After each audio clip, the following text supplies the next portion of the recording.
Welcome back to Matters in Rome. If you're new here, let me give you the Vatican-style red carpet treatment, which, by the way, is basically just cobblestones and a lot of pigeons.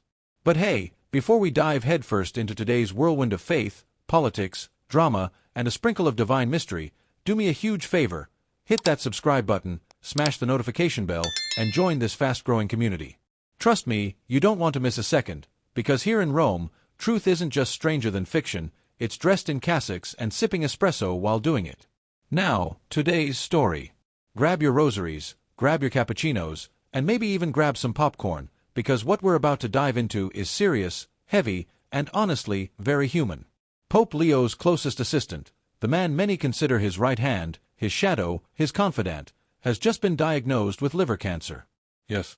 It's heartbreaking, shocking, and deeply personal, not just for the Vatican, but for millions of Catholics around the world who know that behind the gilded walls of St. Peter's, there are real people facing battles like everyone else.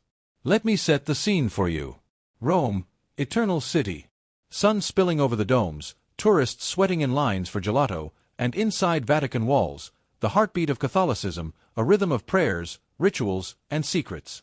But beneath all that pomp and ceremony, there's humanity. And this week, that humanity hit the headlines. The assistant, a man who has stood at Pope Leo's side through thick and thin, has been handed a diagnosis no one ever wants to hear: liver cancer. Now, let's pause here for a second. Because when news like this breaks, people react in two ways. Some immediately go into mourning mode, whispering prayers, lighting candles, posting hashtags. Others, they ask questions. What does this mean for the Pope? How does it affect Vatican operations? And is it even fair that people who dedicate their lives to faith, prayer, and service should have to face battles like cancer? Heavy, right? But stick with me.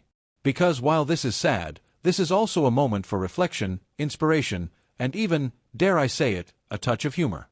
You see, humor is the spice that keeps humanity from drowning in despair. It's like that awkward joke priests sometimes crack during sermons. It may not land, but it lightens the load. So, what do we know about this assistant? Well, for years, he's been the Pope's behind-the-scenes rock.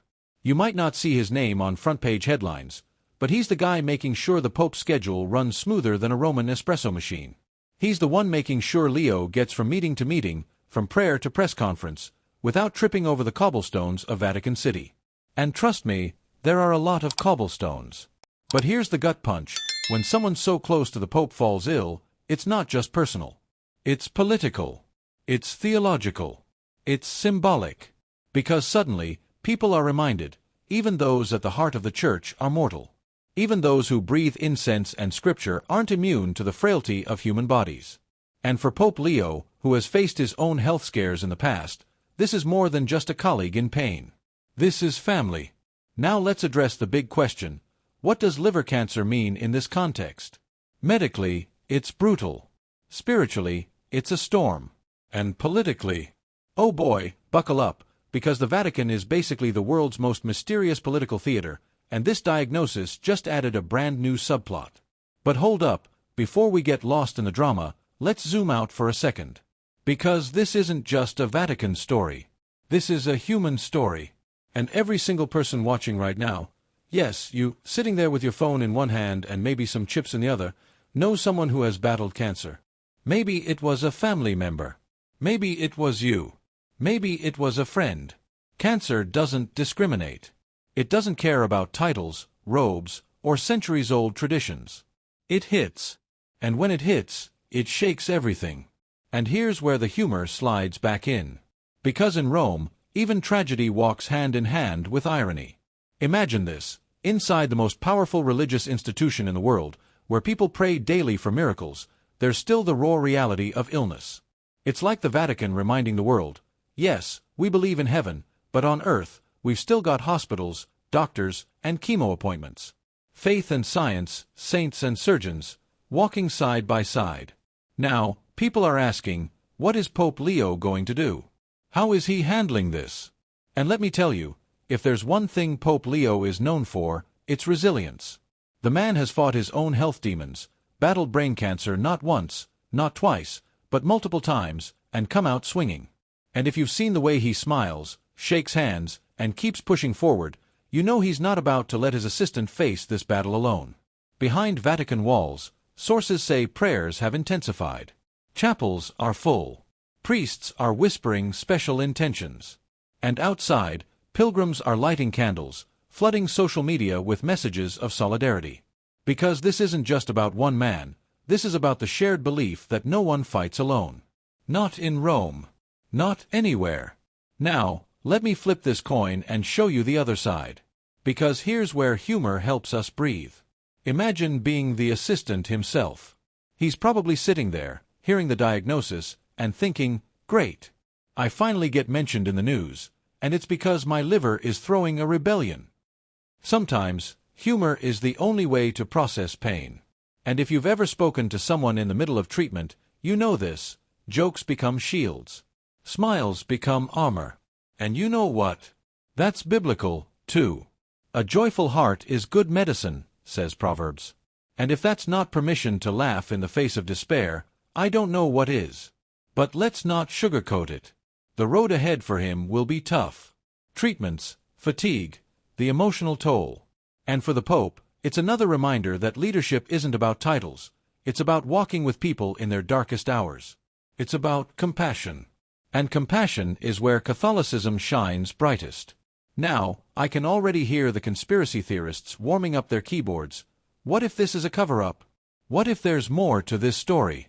What if this diagnosis somehow shifts Vatican politics? Look, in Rome, there are always rumors. If a pigeon sneezes on the Sistine Chapel steps, someone will call it a prophecy.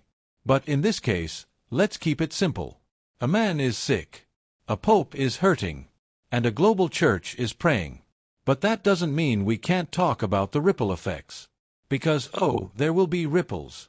Anytime a key figure in Vatican life faces crisis, the machinery has to adapt. Schedules shift. Responsibilities get delegated. And suddenly, others are stepping into roles they never expected. That's how the Vatican works, centuries of tradition, but always ready to pivot when humanity demands it. Now, here's the part that fascinates me. How people outside the Vatican are reacting. On the streets of Rome, you'll hear whispers in cafes. Taxi drivers talking about it like they're Vatican insiders. Tourists asking guides, is it true? Is the Pope okay? And in a way, this shows just how connected the Vatican is to the world. When one man gets sick inside those walls, the world feels it. And maybe that's the lesson here. We are all connected. Illness doesn't just hit one person. It radiates outward, touching families, friends, communities. And in this case, it touches the Pope, and through him, millions. So here's my message to you, watching this right now. Don't just see this as news. See it as a reminder. Life is fragile. Health is a gift.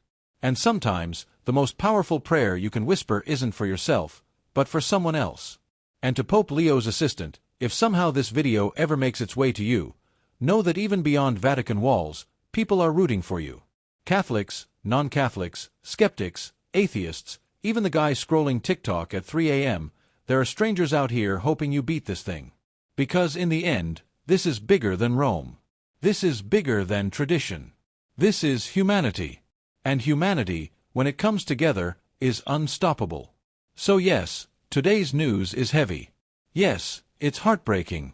But it's also a chance for us all to step back, reflect, and maybe even laugh through the tears. Because if there's one thing Rome has taught the world for centuries, it's this: hope never dies. And on that note, if you haven't already, smash that subscribe button, hit the bell, and stay with us here on Matters in Rome.